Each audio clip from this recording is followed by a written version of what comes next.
अब एक चीज़ बताओ, आज के डेट में सिचुएशन ये है कि पहले हमारे यहाँ के प्रधानमंत्री अमेरिका जाते थे तो इनको बोलने का मौका नहीं मिलता था। रिसीव करने की बात तो बहुत दूर की है एयरपोर्ट से। आज जो अमेरिका के राष्ट्रपति हैं वो इनको एयरपोर्ट से रिसीव करके बाइज्जत ले जाते हैं। मोदी जी को बाइज्जत लेके जाते हैं और राष्ट्र का जो उनका सबसे बड़ा सम्मान, वो सम्मान इनको खातिर किया जाता है। मोदी जी को दिया। हाँ, और जहाँ प्रेसिडेंट खाना खाता है वहाँ पे इनको साथ में खाना खिलाता है। अच्छा, कुछ लोग ऐसा कुछ था ही नहीं। अंकल जी मुझे ये बताइए, जैसे कुछ लोग कह रहे हैं कि भाई देश को एक विदेश से पढ़ा लिखा नेता चाहिए देश चलाने के लिए, आपको लगता है कि देश चलाने के लिए विदेश से पढ़ा लिखा नेता चाहिए या एक काबिल और पढ़ा लिखा नेता? एक चीज़ बताओ तो क्या इंडिया में पढ़े लिखे की कमी आ गई क्या? सब इंडिया के पढ़े लिखे तो विदेश में जाके काम कर रहे हैं और विदेश का आदमी आके इंडिया में आके वो करेगा। यहाँ का दिमाग जो है अमेरिका तक चल रहा है। अच्छा, तीसरी बार की क्या स्थिति है? इलेक्शन की डेट आ चुकी है, 19 तारीख से वोटिंग हो जाएगी, 4 जून को रिजल्ट आएगा। क्या लगता है इस बार इलेक्शन में, क्या लगता है? मोदी जी 400 पार। 400 पार? हाँ, विश्वास है पूरा? 110%, 100 नहीं 110%। 110%? हाँ, अब की बार 400 पार। अब की बार 400 पार। कोई कह रहे कि भाई देश को एक पढ़ा लिखा मजबूत नेता चाहिए। मोदी जी के अंदर वो गुर्दा नहीं है कि दुश्मनों से आंख मिला के बात। अगर तो घर में घुस के मारता है तो गुर्दा नहीं क्या है। कह रहे हैं अंकल जी? दुश्मन को तो घर में घुस के मार रहा है और अब आपको क्या चाहिए? आपने देखा है गुर्दा नहीं है? आपको पता है गुर्दा नहीं है? नहीं, मैं नहीं, राहुल गांधी जी कह रहे हैं कि भाई मोदी जी के अंदर वो गुर्दा नहीं है, वो हिम्मत नहीं तो है। विश्वास कर लिया, राहुल गांधी कह रहे हैं जो गुर्दा नहीं है, तो आपने भी विश्वास कर लिया उसके बाद पे। अच्छा, मुझे ये बताइए अंकल जी, आपने पहले की भी सरकारें देखी, प्रधानमंत्री भी देखे, लेकिन जनता का विश्वास मोदी जी की तरफ क्यों जा रहा है? मुझे ये बताइए। जा रहा है कि अभी हाल में यूक्रेन और रसिया युद्ध हुआ था, 20,000 स्टूडेंट भारत के फंसे हुए थे। मोदी जी के कहने से 4 घंटा ये जो रसिया का युद्ध था, युद्ध विराम लग गया वहाँ पे। रसिया ने युद्ध को रोक दिया 4 घंटे के लिए और उस बीच में बच्चे को वहाँ से निकाला गया। इवन इंडिया का बच्चा नहीं निकला, श्रीलंका का भी निकला, पाकिस्तान का भी निकला और कई राष्ट्रों के बच्चे वहाँ से बाहर आए जो कि भारत का झंडा लगा लगा के बस में बैठ के एयरपोर्ट आ रहे थे। दूसरे कंट्री के बच्चे सब, इंडिया का झंडा लगा हुआ था और वो एयरपोर्ट आ रहे थे। लेकिन विपक्ष के नेता तो कह रहे हैं कि भाई मोदी जी डरपोक प्रधानमंत्री हैं, कायर प्रधानमंत्री। अब मैंने स्टेटमेंट दे दिया, तो अब रसिया जो है, रसिया का जो प्रेसिडेंट है अभी वर्ल्ड में 2nd पोजीशन पे आ रहा है। उसको युद्ध विराम देने में, इसका मतलब मोदी जी में कुछ है तभी तो उन्होंने युद्ध रोका। ऐसे तो नहीं युद्ध रोक दिया, हमारे आपके कहने से युद्ध रुक जाता है वहाँ पे। और आज भी युद्ध चल रहा है वहाँ पे। नहीं, जैसे अभी चाइना की लेके बात कर रहे हैं, कांग्रेस पार्टी लगातार मुद्दे उठा रही है कि भाई चाइना हमारे देश में घुस के बैठ गया है, मोदी जी चुप्पी साधे बैठे हुए हैं। राहुल गांधी जी ने पहले भी बोला है, फिर बोला है कि भाई अगर हमारी सरकार सत्ता में होगी, केंद्र में होगी, तो हम 15 मिनट में चीन को उठा के फेंक देंगे। मेरा दोस्त CRPF में आज के डेट में अरुणाचल में है। अरुणाचल में चाइना बॉर्डर पे है, CRPF में एज ए DSP रैंक में है। मेरा खास क्लास फेलो है। उससे मेरी बात बराबर होती रहती है। तो वो ये बोलता है कि आज से 10 साल या 15 साल पहले कि हमारे बॉर्डर के अंदर 15 किलोमीटर अंदर चाइना की फोर्स घूमती थी। क्या बात कर रहे हैं? 15 किलोमीटर अंदर? और आज स्थिति ये है कि जहाँ पे इन लोगों का कैंपिंग होता है उससे 5 किलोमीटर आगे दूर दूर तक चाइना का फोर्स नहीं दिखाई देता है। और अभी फिलहाल पिछले साल इन्होंने मारा भी था वहाँ पे। गलवान घाटी में 2020 में हुआ था, हमारे जवानों ने लगभग 40-50 चाइनीज जवानों को मारा था, निहत्थे मारा था। हाँ, निहत्थे मारा था, जबकि उसके पास आर्म्स था, इनके पास वो भी नहीं था।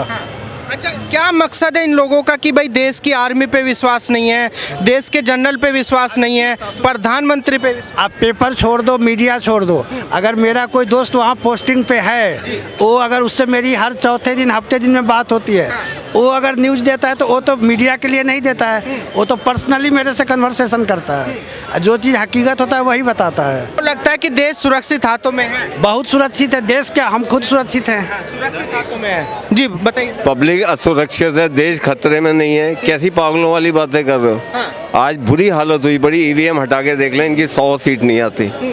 किसको बेवकूफ ईवीएम से जीत रहे हैं बीजेपी, ये कह रहे हैं। 100%। क्यों डर क्यों रहे हैं? अबे करवा ले बैलेट पेपर से। लेकिन कोई सुप्रीम कोर्ट में क्यों नहीं जाता इस बात? पब्लिक को अगर डाउट है, आज इंडिया की 70% 80% तक पब्लिक डाउट कर रही है। इलेक्शन किससे हुआ? पंजाब में इलेक्शन किससे हुआ? चालाक लोग हैं, बहुत चालाक, मुझे पता है। ये वो थे विधानसभा के चुनाव, ये जो ट्रिकी गेम है खेलना जानते हैं ना, हम इनसे भी ऊपर है। लेकिन सरदार जी एक सिंपल सा एक सेकंड, एक सिंपल सा गणित ये है कि भाई जिस ईवीएम की आज कांग्रेस भर भर के बुराई कर रही है, उसको कौन लेके आया था? ठीक है, कौन लेके आया? लाई थी उस समय, उनको ये कांग्रेस ही लेके आई थी। सुन लो, मैं अब माइक तो दीजिए। कांग्रेस ने 2 बार इलेक्शन उससे जीत चुकी है। दीजिए उनको, उनके दिमाग में ये बात हैकिंग वाली नहीं आई थी बस। सुन लो आप, ये जो 5 चुनाव हुए ना विधानसभा में, बड़ा चोर जो होता है ना, छोटी चोरी नहीं करता, वो बड़ी चोरी करता। इनको पता लोकसभा में करनी है, विधानसभा छोड़ दो, उससे रुझान भी पता चल जाएगा। 1-2 सीट चली भी गई, क्या फर्क पड़ता? सरकार तो लेकिन विपक्ष मना क्यों नहीं करता कि भाई हम चुनाव नहीं लड़ेंगे जब तक ईवीएम नहीं हटेगा? कौन विपक्ष की इन्होंने कोई नबज पकड़ी हुई है? नहीं तो जिस स्टेट में कांग्रेस जीत रही है वहाँ ईवीएम मशीन सही होता है क्या? वहाँ चुन चुन के वो ले जाते हैं ईवीएम मशीन को? ये बहुत स्मार्ट लोग हैं, बहुत स्मार्ट, बहुत ज्यादा स्मार्ट लोग हैं। इनकी स्मार्टनेस किसी दिन सामने आएगी, कितनी भी चालाकियां कर लो। लेकिन विपक्ष मना आपके होशियार होने से कोई सामने वाला बेवकूफ तो नहीं हो जाता ना। अगर मैं होशियार हूँ तो मैं ये सोचूं सामने वाला बेवकूफ है। लेकिन सरदार जी, तो डबल स्टैंडर्ड की बात हो गई।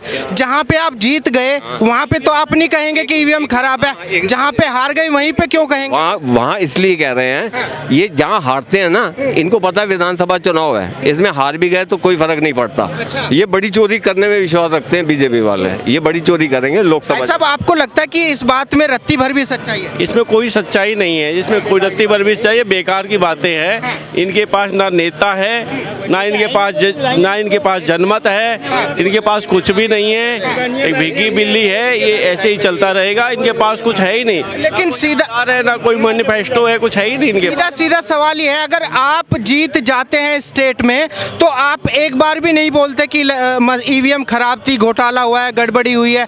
और अगर जो अपोजिशन जीत जाए, बीजेपी जीत जाए, तो वहाँ पे आप सवाल उठाते हैं? हाँ जी, जहाँ पे इनकी पार्टी जीत जाए, दिल्ली में 2 बार केजरीवाल जीता है जी, बिल्कुल ईवीएम मशीन ठीक थी, कोई दिक्कत नहीं है जी। अगर ये फिर जीत जाए दिल्ली में 7 की 7 सीट, मिलनी नहीं है इनको, एक भी 0 है इनकी।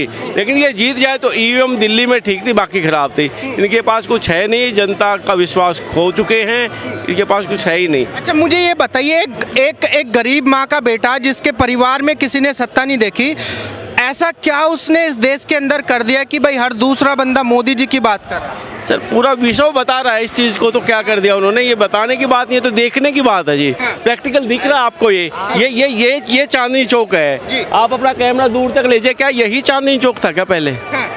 पहले भी तो 70 साल सरकारें रही हैं, किसी ने सुध नहीं ली। अब दिल्ली की क्या हालत हो रखी है स्टेट की?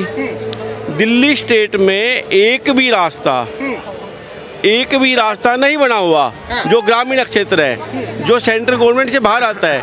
दिल्ली में कोई पैसा लगा ही नहीं, दिल्ली में सब कुछ फ्री है। लेकिन केजरीवाल जी तो कह रहे हैं कि भाई हमने दिल्ली में इतना विकास कर दिया कि मोदी जी की जड़ें हिल चुकी हैं, मोदी जी डरे हुए हैं, हमें जेल में डाल रहे हैं, तानाशाही दिखा रहे हैं मोदी जी। सर, इनका जो विकास है केजरीवाल का, वो जमीन के नीचे है। जमीन पे कुछ दिखाई नहीं दे रहा।